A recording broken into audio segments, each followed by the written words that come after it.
Friends, welcome to my YouTube channel. इस video में हम देखेंगे क्लास 10th की साइंस की बुक का chapter number 5 periodic classification of element. इसके पेज नंबर 85 के इंडेक्स क्वेश्चन करेंगे हम इस वीडियो में। फर्स्ट क्वेश्चन है यहाँ पे, use Mendeleev's periodic table to predict the formulae for the oxides of the following elements potassium, carbon, aluminium, silicon and barium. Question में बोला है आपको कुछ यहाँ पे एग्जाम्पल है एलिमेंट के, इनके आपको ऑक्साइड के फॉर्मूलाज बताने हैं। ठीक है, मेंडलीव पीरियोडिक टेबल का यूज़ करके। यहाँ पे आपको ध्यान रखना है, आप मॉडर्न पीरियोडिक टेबल का यूज़ नहीं कर सकते। क्वेश्चन में बोला है मेंडलीव पीरियोडिक टेबल, तो मेंडलीव पीरियोडिक टेबल की हेल्प से हम दो मेथड से ऑक्साइड के फॉर्मूलाज जो है वो फाइंड आउट कर सकते हैं। देखते हैं one by one. First method तो देखो, यहाँ पे जो वर्टिकल कॉलम्स है ना, ये वाले, ठीक है, इन वर्टिकल कॉलम्स को बोला जाता है ग्रुप्स, एंड यहाँ पे हॉरिजॉन्टल रोज भी है। ठीक है, इन हॉरिजॉन्टल रोज को बोलते हैं पीरियड्स। ओके, अब यहाँ पे जो ग्रुप 1 है, ठीक है, ग्रुप 1, ग्रुप 2, ग्रुप 3, यहाँ पे ऑक्साइड के फॉर्मूलाज आपको गिवन है। जैसे कि ग्रुप 1, इसका ऑक्साइड का फॉर्मूला क्या है, R2O। ठीक है, ग्रुप 2 में देखो ऑक्साइड का फॉर्मूला है RO, ग्रुप 3 में फॉर्मूला है R2O3।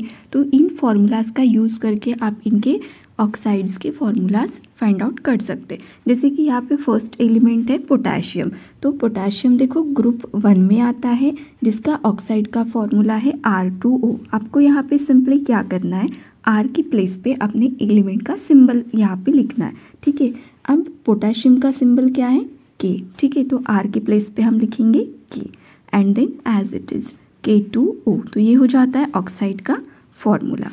अभी यहाँ पे सेकेंड एलिमेंट गिवन है कार्बन। कार्बन ग्रुप 4 में आता है और इसका ऑक्साइड का फॉर्मूला क्या है, RO2। तो हमें क्या करना है, R की प्लेस पे एलिमेंट का सिंबल लिखना है। R के प्लेस पे क्या आएगा, कार्बन का C एंड देन O2। ये हो जाता है इसका ऑक्साइड कार्बन का। अभी नेक्स्ट एलिमेंट है एल्यूमिनियम। एल्यूमिनियम ग्रुप नंबर 3 में आता है, जिसका ऑक्साइड का फॉर्मूला है R2O3। हमें यहाँ पे क्या करना है, R की प्लेस पे एल्यूमिनियम का सिंबल Al लिखना है, बाकी तो एज इट इज आएगा Al2O3। ये हो जाता है एल्यूमिनियम का ऑक्साइड। नेक्स्ट एलिमेंट देखते हैं सिलिकॉन। सिलिकॉन आता है ग्रुप नंबर 4 में। ग्रुप नंबर 4 का फॉर्मूला क्या है, RO2। तो यहाँ पे R की प्लेस पे हम लिखेंगे Si, सिलिकॉन का सिंबल, एंड O2, SiO2। ये हो जाता है सिलिकॉन का ऑक्साइड। नेक्स्ट यहाँ पे एलिमेंट था बेरियम। बेरियम आता है ग्रुप नंबर 2 में, जिसका फॉर्मूला है RO। तो यहाँ पे हम लिखेंगे R की प्लेस पे लिखना है हमें बेरियम का symbol Ba and O, BaO। ये हो जाता है बेरियम का ऑक्साइड। ये एक मेथड थी, ठीक है, ऑक्साइड के फॉर्मूलाज फाइंड आउट करने की। अभी एक और मेथड है, हम वैलेंसी के वैलेंसी को देख के भी कर सकते हैं। कैसे, देखो यहाँ पे 8 ग्रुप है एंड 6 पीरियड्स है। ठीक है, तो यहाँ पे जो 4th नंबर का ग्रुप है ना, इसकी वैलेंसी हमेशा रहती है 4। मतलब यहाँ पे जितने भी एलिमेंट्स हैं सबकी वैलेंसी 4 रहेगी। जैसे कि कार्बन, सिलिकॉन, जर्मेनियम, सबकी वैलेंसी 4 है। फिर यहाँ पे थर्ड ग्रुप, इसकी वैलेंसी रहती है 3, सेकेंड ग्रुप की 2 एंड फर्स्ट ग्रुप की 1। मतलब जितने भी एलिमेंट्स फर्स्ट ग्रुप में आते हैं सबकी वैलेंसी 1, जितने भी एलिमेंट्स सेकेंड ग्रुप में आते हैं सबकी वैलेंसी रहती है 2। अब यहाँ से बैकवर्ड काउंटिंग 4 के बाद 5th ग्रुप आता है, इसकी वैलेंसी रहती है 3, देन 6th ग्रुप की वैलेंसी 2 एंड 7th ग्रुप की वैलेंसी 1। ऐसे ये बैकवर्ड काउंटिंग। अब यहाँ पे आपको एलिमेंट गिवन है पोटेशियम K, तो इसका सिंबल लिखेंगे हम यहाँ पे K एंड ऑक्साइड्स हमें बताना है, तो यहाँ पे आएगा ऑक्सीजन। अब पोटेशियम किस ग्रुप में आता है, फर्स्ट ग्रुप। फर्स्ट ग्रुप की वैलेंसी कितनी रहती है, 1, तो हम यहाँ पे लिखेंगे 1। और देखो ऑक्सीजन कहाँ पे आ रहा है, ग्रुप नंबर 6, और ग्रुप नंबर 6 की वैलेंसी कितनी है, 2, तो ये 2 आएगा यहाँ पे। अब यहाँ पे क्या होता है, ये जो 2 है ना पोटेशियम के पास जाता है और ये 1 जाता है ऑक्सीजन के पास। अब ये फॉर्मूला देखो कुछ ऐसे बनता है, K2O। ठीक है, और ऑक्साइड का फॉर्मूला भी यूज़ करके हमें K2O ही मिल रहा था, राइट। अभी देखते हैं नेक्स्ट एलिमेंट। नेक्स्ट एलिमेंट है कार्बन। कार्बन का ऑक्साइड का फॉर्मूला कैसे फाइंड आउट कर सकते हैं, यहाँ पे कार्बन का सिंबल एंड ऑक्सीजन, ऑक्साइड हमें निकालना है। ठीक है, कार्बन किस ग्रुप में आता है, 4th ग्रुप, तो यहाँ पे इसकी वैलेंसी हो जाती है 4। ऑक्सीजन आता है 6th ग्रुप में, इसलिए इसकी वैलेंसी हो जाती है 2। अब यहाँ पे देखो 2 से कट हो जाएगा, ठीक है, 2 1 2 and 2 2 4। Now this 1 goes to carbon and this 2 goes to oxygen. अब ये फॉर्मूला कैसे बनेगा, कार्बन के पास 1 है तो कार्बन लिखेंगे, ठीक है, कार्बन का सिंबल 1 लिखने की नीड नहीं है, ठीक है। देन ऑक्सीजन एंड यहाँ पे 2 CO2, ये हो जाता है इसके ऑक्साइड का फॉर्मूला। अभी नेक्स्ट एलिमेंट है यहाँ पे एल्यूमिनियम। एल्यूमिनियम किस ग्रुप में आता है, 3rd ग्रुप। यहाँ पे एल्यूमिनियम का सिंबल एंड ऑक्सीजन। अब एल्यूमिनियम जो है वो 3rd ग्रुप में आता है, इसकी वैलेंसी 3। ऑक्सीजन आता है 6th ग्रुप, तो इसकी वैलेंसी रहती है 2।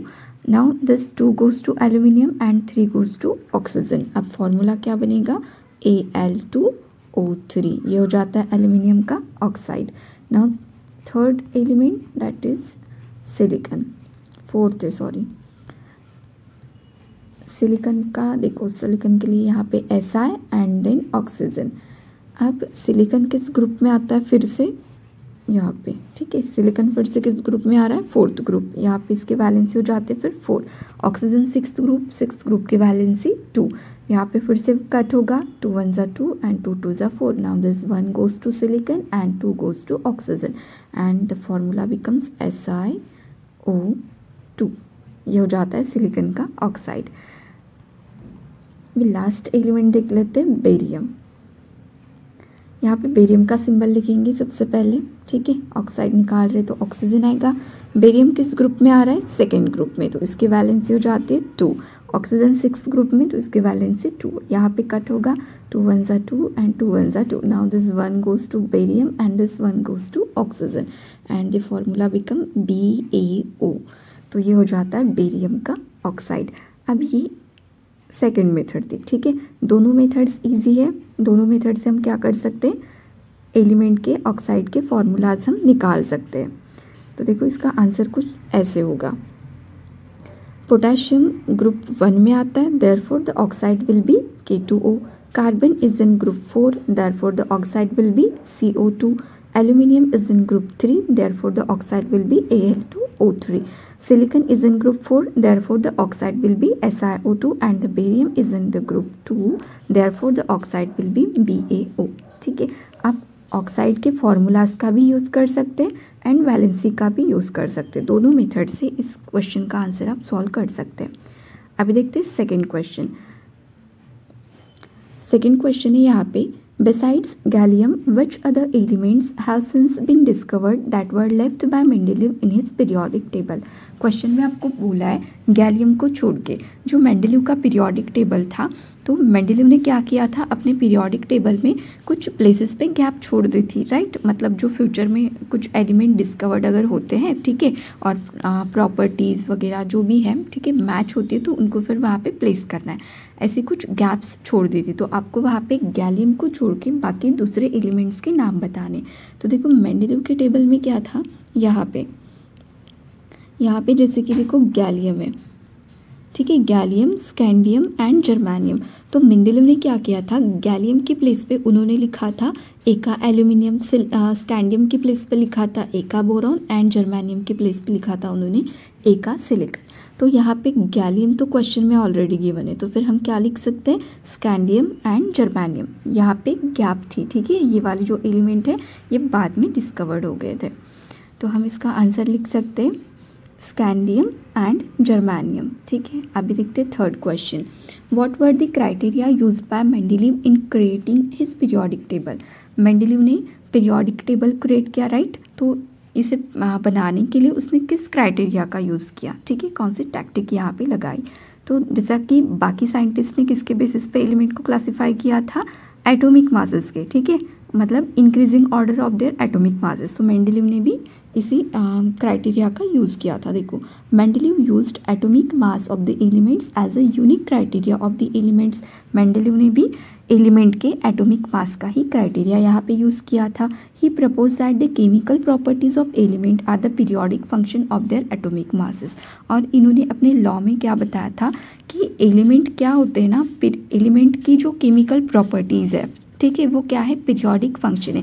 पीरियोडिक फंक्शन मतलब क्या, एक निश्चित अंतराल के बाद फिर से वापस आ जाना। मतलब फॉर एग्जांपल यहाँ पे ए नाम का कोई एलिमेंट है, इसके बाद यहाँ पे एटॉमिक मासेस के बेसिस पे एलिमेंट्स लिखते जाएंगे, फिर यहाँ पे जो एलिमेंट आता है ना फिर से, ठीक है, एक निश्चित अंतराल के बाद पीरियोडिक फंक्शन यहाँ पे होता है। ठीक है, मतलब क्या कि इस एलिमेंट ए की जो प्रॉपर्टीज़ है, ठीक है, वो सेम रहती है। यहाँ पे जो दूसरा एलिमेंट आता है ना उसकी भी प्रॉपर्टीज़ सेम रहते, तो इसलिए यहाँ पे बोला है periodic function of their atomic masses and thus he arranged the elements in the increasing order of their atomic masses. और फिर उन्होंने क्या किया, एलिमेंट्स को उनके increasing order of their atomic masses के बेसिस पे एलिमेंट को क्लासीफाई किया।